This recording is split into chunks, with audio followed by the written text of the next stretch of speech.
Unda yuzlab, minglab yil ichida yaratgan bu tizimingiz qanday oshkor bo'lmadi?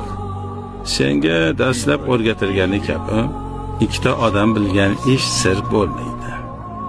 Biz doim bir kishi bo'ldik va sirimizni unutmadik. Bu sir oshkor bo'lay deganda hamisha biror reja tuzib o'yin o'ynadik. Bugungacha buni uddaladik. Dunyoning hamma razvedka xizmatlari kamida bir asrdan beri bizni borligimizni bilishadi. Ammo hali ham sirimizni aniqlashni uddasidan chiqisha olmagan.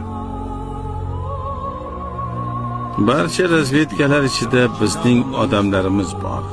Biroq ichimizga josus kira olmagan. Siringiz nimada? Men sening regenting, noibingman. Bu yerga kelishingga kafil bo'lganman. Sirni senga uning egasi aytadi.